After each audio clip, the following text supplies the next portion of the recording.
Master Takeshi Yamamoto knelt in seiza position before his elderly father in the traditional tatami room of their family home. The morning sun filtered through the shoji screens, casting geometric shadows across the polished wooden floor. At 32 years old, Takeshi had dedicated his entire life to perfecting his martial arts skills and managing the prestigious Yamamoto dojo in Tokyo's Asakusa district.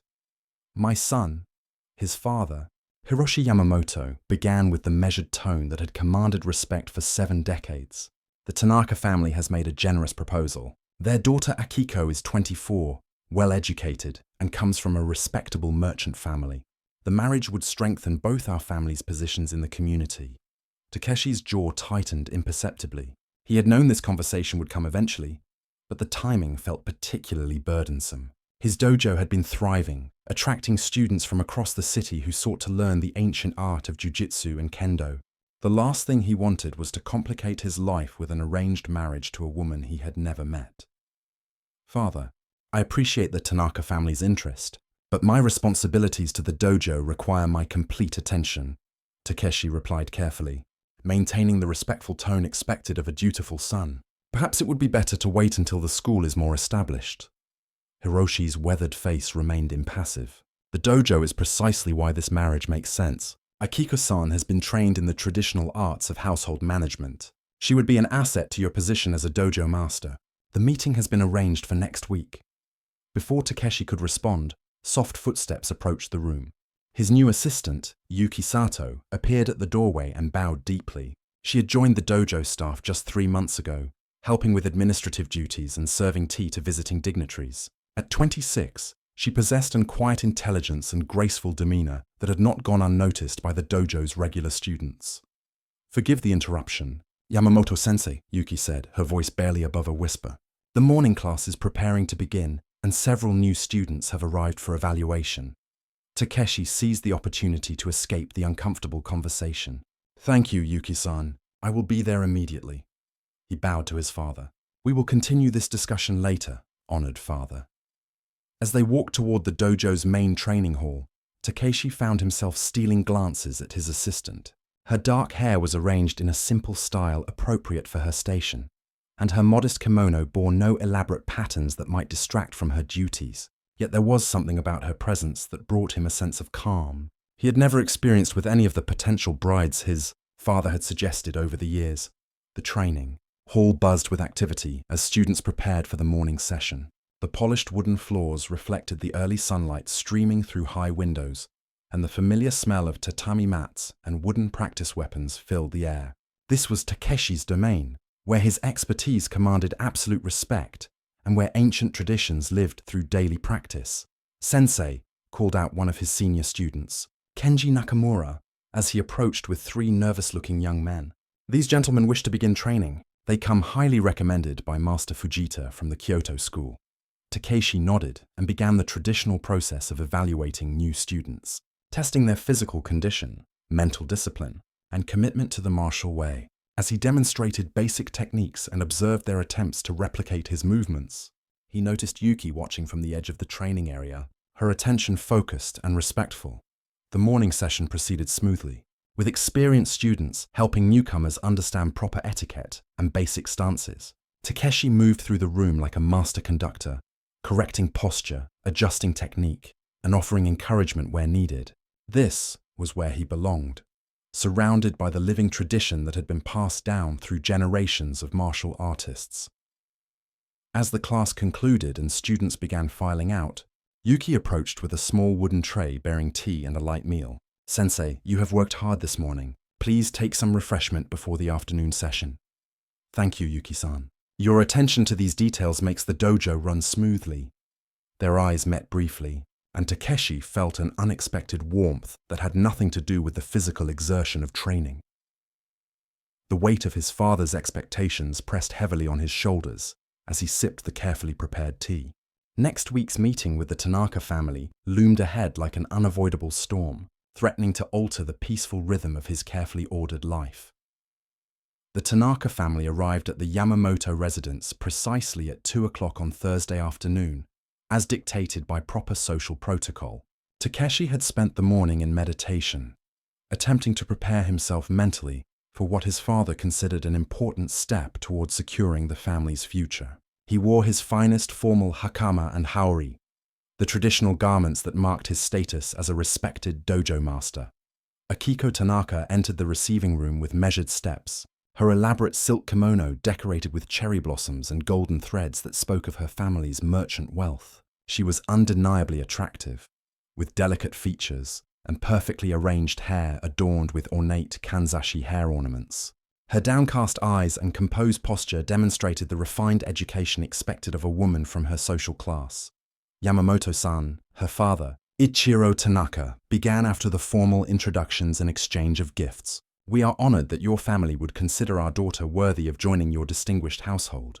Akiko has been trained in all the domestic arts, including flower arrangement, tea ceremony, and household management." Takeshi observed the young woman carefully as the fathers discussed the practical arrangements of a potential union. Akiko remained silent throughout the conversation, occasionally nodding when directly addressed, but never raising her eyes to meet his. This was expected behavior, yet something about her complete passivity troubled him. There was no spark of personality, no hint of the intelligence or spirit that might make a lifelong partnership bearable. "Perhaps," suggested Hiroshi Yamamoto, "the young people might take a brief walk in our garden while we discuss the formal arrangements. It would be appropriate for them to exchange a few words under proper supervision." Akiko's mother, a stern-faced woman named Sachiko, accompanied them to the carefully manicured garden behind the Yamamoto house. The autumn air carried the scent of chrysanthemums and the last blooming roses, creating a picturesque setting that should have been romantic but felt oppressively formal to Takeshi. "The garden is very beautiful, Yamamoto-san," Akiko said softly, her first words of the afternoon. Her voice was pleasant but seemed rehearsed, as if she had practiced this exact phrase in preparation for the meeting. "Thank you, Tanaka-san. My mother designed it many years ago." Takeshi struggled to find topics for conversation that might reveal something of her true character. "Do you enjoy spending time outdoors?" "I find nature peaceful for contemplation and artistic inspiration," she replied, again with the carefully modulated tone of someone reciting learned responses. "I particularly enjoy painting seasonal flowers and birds." Their stilted conversation continued for 20 minutes, covering safe topics like seasonal changes, traditional poetry, and the proper arrangement of household altars. Akiko answered each question politely, but offered no spontaneous thoughts or opinions that might indicate her genuine interests or feelings. Takeshi began to understand that this marriage would be exactly what his father intended, a practical arrangement that would benefit both families while requiring no emotional investment from either party. When they returned to the house, the fathers had clearly made progress in their negotiations. "We are pleased to announce," Hiroshi declared, "that both families have agreed to move forward with formal engagement proceedings. The ceremony will take place in 6 weeks, allowing time for proper preparations." Takeshi felt the walls of his carefully constructed life beginning to close around him. He managed to maintain appropriate composure during the remainder of the visit, participating in the ritual exchange of sake that sealed the agreement between the families. Akiko accepted a small jade bracelet as a token of their engagement, bowing deeply and expressing gratitude in the prescribed manner. After the Tanaka family departed, Takeshi escaped to the dojo for the evening training session. The familiar routine of physical exertion and mental discipline usually brought him peace, but tonight his movements felt mechanical and hollow. His students noticed his distracted state, though none dared comment on their master's obvious preoccupation. Yuki appeared near the end of the session, carrying her usual tray of refreshments. As she knelt beside the training area, arranging the tea service with practiced grace, Takeshi found himself comparing her natural elegance to Akiko's studied perfection. Where his fiancée had been properly beautiful but cold, Yuki possessed a warmth that seemed to radiate from within. "Sensei," she said quietly, "you seem troubled tonight. Has something happened to cause you concern?" The simple directness of her question surprised him. Unlike Akiko's rehearsed responses, Yuki's inquiry came from genuine care and observation. "Family matters," he replied carefully. "Nothing that concerns the dojo." "Of course, Sensei. I did not mean to pry." She began to rise, but he gestured for her to remain. "Yuki-san, may I ask what brought you to work here? You seem educated beyond what your position requires." A shadow crossed her face, and for a moment she seemed to struggle with how much to reveal. My family's circumstances changed suddenly last year. My father's business failed, and I needed to find respectable employment. Your dojo has a reputation for treating its staff with honor. The vulnerability in her admission touched something deep within Takeshi's chest. Here was a woman who had faced adversity with dignity, who worked with dedication despite reduced circumstances, and who showed genuine concern for others. The contrast with his arranged bride could not have been more stark. The weeks following the engagement announcement passed like a slow-moving river, each day bringing Takeshi closer to a future he increasingly dreaded. Wedding preparations consumed the Yamamoto household, with his mother and aunts discussing elaborate details about ceremonies, guest lists, and traditional customs that would bind him to Akiko Tanaka for life. During this period, Takeshi found himself relying more heavily on Yuki's assistance with dojo matters. What had begun as simple administrative tasks evolved into deeper collaboration as she demonstrated remarkable insight into the school's operations and student needs. Her suggestions for improving class schedules and organizing tournaments showed a strategic mind that impressed him daily.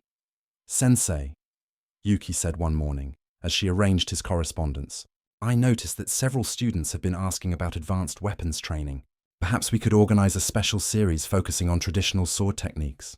Takeshi looked up from the training manual he had been studying. "That is an excellent observation. Which students specifically expressed this interest?" "Nakamura-san mentioned it twice, and I overheard 3 others discussing their desire to learn katana forms. I took the liberty of researching which instructors in Tokyo might be available for guest teaching sessions." She produced a carefully written list with names, credentials, and contact information. Her thoroughness and initiative struck him as remarkable. In the months since joining the dojo staff, Yuki had transformed from a simple assistant into an indispensable partner in managing the school's daily operations. More importantly, her presence had become a source of comfort and intellectual stimulation that he had never experienced with anyone else. "Your research is very thorough, Yuki-san. I believe we should proceed with organizing these advanced classes." He paused, studying her face as she concentrated on making notes. "Have you ever considered learning martial arts yourself?" She looked up in surprise, a slight blush coloring her cheeks. "I would not presume to think myself worthy of such training, Sensei. It would not be appropriate for someone in my position.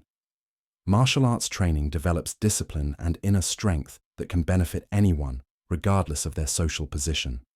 Takeshi replied, "If you are interested, I would be honored to provide basic instruction during the quiet hours when the dojo is not in use." The offer surprised them both. Traditional martial arts schools rarely accepted female students, and certainly not staff members. Yet something about Yuki's natural grace and keen intelligence suggested she might excel at the mental and physical challenges of martial training. "I would be deeply grateful for such an opportunity. Sensei," she said softly, "when would it be convenient for you to begin such instruction?" They arranged to meet early the following morning, before the regular classes began. That night, Takeshi found himself looking forward to the training session, with an anticipation he had not felt in years. The prospect of sharing his deepest passion with someone who might truly appreciate its subtleties filled him with unexpected joy. The next morning arrived crisp and clear, with autumn sunlight streaming through the dojo's high windows. Yuki appeared precisely on time, wearing a simple dark blue kimono that allowed for easy movement. She had arranged her hair in a practical style that would not interfere with physical activity. "We will begin with basic meditation and breathing exercises," Takeshi explained, as they knelt facing each other on the polished wooden floor. "Martial arts training starts with controlling the mind and spirit, not with physical techniques." As he guided her through fundamental breathing patterns and meditation postures, Takeshi noticed how quickly she absorbed his instructions. Her natural ability to focus and maintain proper form suggested an innate talent that formal training could develop into genuine skill. "Now we will practice basic stances and movements," he continued, demonstrating the fundamental positions that form the foundation of all advanced techniques. "Watch carefully, then attempt to replicate what you observe." Yuki's movements were initially tentative, but she possessed an inherent sense of balance and timing that impressed him. As the session progressed, her confidence grew, and she began to execute the basic forms with increasing precision and fluidity. "You have natural ability, Yuki-san," Takeshi said as they concluded the lesson. With regular practice, you could develop considerable skill. Their eyes met as she bowed deeply to express gratitude for the instruction, and Takeshi felt a connection that transcended the formal teacher-student relationship. In that moment, surrounded by the sacred space of his dojo, he realized that what he felt for his assistant had grown far beyond professional respect or casual affection. The sound of approaching footsteps interrupted the intimate atmosphere. Kenji Nakamura, his senior student, entered the training hall early for morning class preparation. "Good morning, sensei," Kenji called out, then paused as he noticed Yuki's presence in training attire. "I apologize for interrupting. I did not realize you were conducting special instruction. Yuki-san is learning basic techniques to better understand our training methods," Takeshi explained smoothly. "It will help her assist with administrative matters related to student advancement." As other students began arriving for the regular morning session, Yuki quickly gathered her things and returned to her usual duties. But the memory of their shared training time lingered in Takeshi's mind throughout the day, creating a warmth that made his impending marriage feel like an approaching winter storm. That evening, as he reviewed wedding preparations with his family, Takeshi realized he was falling in love with his assistant, and that this love made his arranged engagement not just unwelcome, but unbearable. 2 weeks before the scheduled wedding ceremony, the Tanaka family arrived for a formal dinner that would finalize the remaining ceremonial details. The Yamamoto house had been prepared with meticulous care, featuring seasonal flower arrangements and the family's finest dishes served on heirloom porcelain that had been passed down through generations. Takeshi sat rigidly through the elaborate meal, participating in conversations about guest seating arrangements, ceremonial sake selections, and the traditional gifts that would be exchanged between families. Akiko remained as perfectly composed and distant as ever, offering appropriate responses when addressed, but showing no enthusiasm for the approaching union. "The wedding kimono has been completed," announced Akiko's mother with obvious pride. "It features 12 layers of silk in the traditional colors, with embroidery depicting cranes and pine branches for longevity and fidelity." "How wonderful," replied Takeshi's mother. "And the ceremony arrangements at Sensoji Temple have been confirmed. The priest will conduct the ritual at precisely 10 o'clock in the morning, followed by the reception at our family home." As the adults discussed these details, Takeshi found his thoughts drifting to that morning's training session with Yuki. She had mastered several intermediate forms with remarkable speed, demonstrating not only physical aptitude, but also the mental discipline that marked a true martial artist. More significantly, their conversations during these private lessons had revealed a depth of character and intelligence that drew him like a moth to flame. "Takeshi," his father's voice cut through his reverie. "Mr. Tanaka has asked about your plans for expanding the dojo after the marriage. This would be an appropriate time to discuss how Akiko-san might contribute to the school's administration." "Of course," Takeshi replied automatically, though the idea of his future wife involving herself in dojo operations felt deeply wrong. "I am certain Akiko-san's skills would be valuable in appropriate ways." The conversation continued for another hour, covering topics that made Takeshi feel increasingly trapped. When the Tanaka family finally departed, he escaped immediately to the dojo, seeking solace in the familiar rhythms of evening practice. Yuki was waiting in the training hall, having prepared tea and arranged his practice weapons with her usual attention to detail. She noticed his agitated state immediately. "Sensei, you seem deeply troubled tonight. Has the evening been difficult?" Her simple directness, so different from the elaborate formality that had dominated dinner conversation, nearly broke his composure. "Yuki-san, may I ask you something personal?" She nodded, setting down the tea service and giving him her complete attention. "Do you believe that duty to family should always take precedence over personal happiness?" The question hung in the air between them like incense smoke. Yuki considered her response carefully before speaking. "I believe that honor and duty are important," she said slowly. "But I also think that a person who is deeply unhappy cannot fulfill their obligations with their whole heart. Perhaps true duty sometimes requires courage to choose a different path." Her words struck him like a physical blow, not because they were harsh, but because they articulated exactly what he had been feeling but could not express. In that moment, standing in the dojo that represented everything he valued most, Takeshi realized he could not go through with the marriage. "Yuki-san," he said, his voice barely above a whisper, I must tell you something that I probably should not say. These past weeks, working with you, training with you, I have come to care for you in ways that go far beyond appropriate feelings for an assistant. She drew in a sharp breath, her composure finally cracking to reveal the emotions she had been carefully concealing. Sensei, I have felt the same, but your engagement, your family's expectations, I know. And tomorrow, both families will meet to finalize the last details before the ceremony. Unless... He paused, a desperate plan beginning to form in his mind. Yuki-san, would you be willing to help me with something that might seem very strange?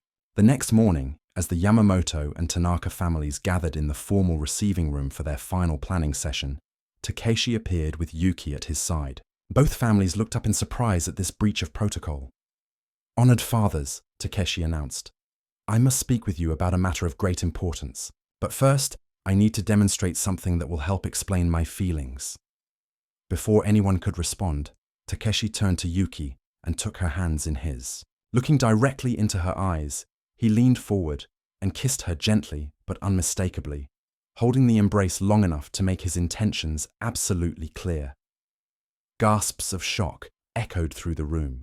Akiko's mother rose to her feet in outrage, while both fathers stared in stunned silence at this unprecedented violation of social conventions. Takeshi, his father shouted, what is the meaning of this disgraceful behavior? Breaking the kiss but keeping Yuki's hands in his, Takeshi faced the assembled families with newfound determination. The meaning, honored father, is that I cannot marry Akiko-san because I am in love with Yuki.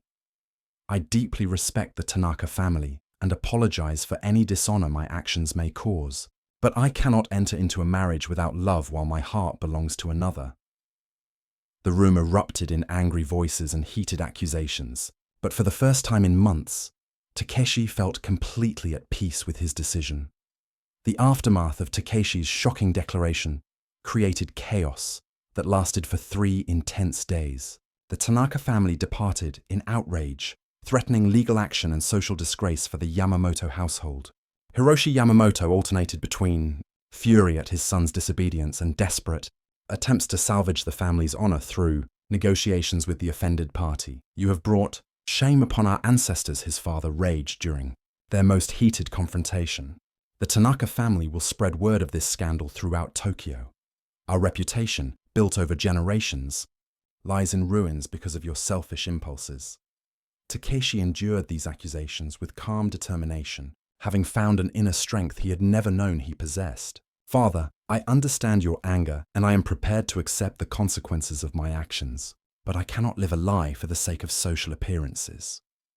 During this turbulent period, Yuki remained steadfast, despite the enormous pressure placed upon her. Several prominent families demanded her immediate dismissal from the dojo, claiming her presence corrupted the moral atmosphere of the institution. Anonymous letters arrived daily, denouncing her as a scheming woman who had seduced her employer for personal gain.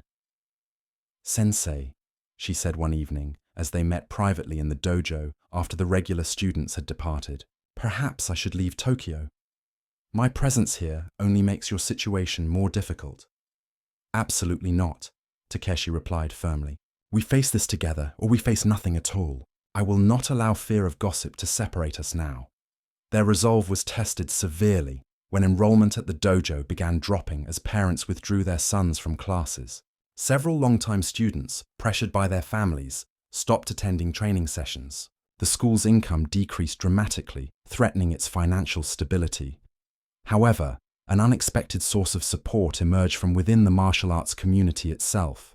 Master Kenji Fujita, the respected teacher from Kyoto who had recommended students to Takeshi's school, arrived unannounced one afternoon. Yamamoto-san, the elderly master said after observing a training session, I have heard various stories about recent events at your dojo. I came to see for myself what kind of man you truly are. Master Fujita, I am honored by your visit, Takeshi replied, bowing deeply. I hope my actions have not reflected poorly on your recommendation of students to our school.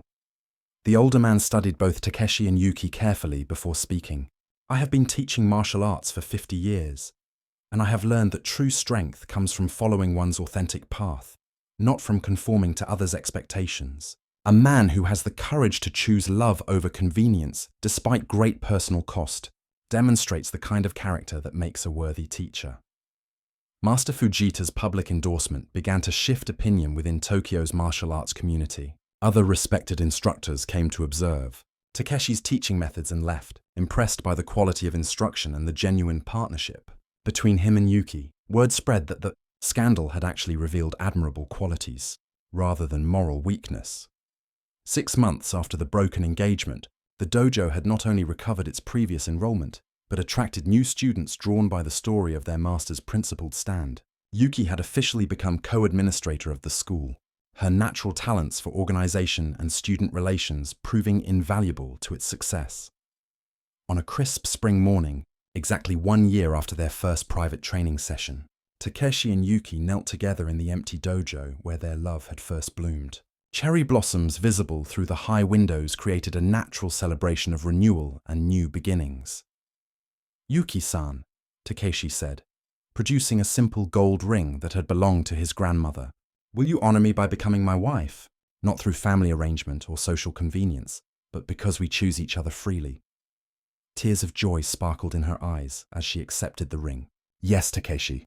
I will be proud to share your life and continue building something beautiful together." Their wedding ceremony, held at a small shrine with only close friends and supportive colleagues in attendance, was simple but deeply meaningful. Master Fujita served as an honored witness, blessing their union as an example of authentic love prevailing over artificial convention. In the years that followed, the Yamamoto Dojo became renowned not only for excellent martial arts instruction, but also for its progressive approach to accepting students regardless of social class or gender.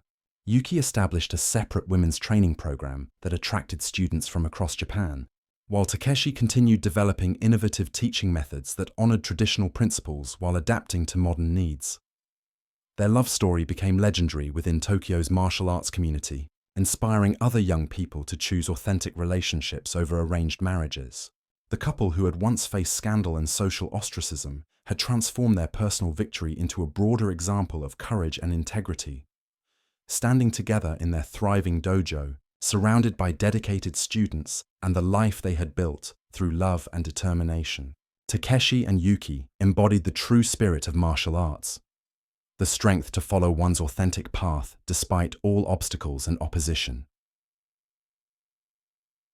The end.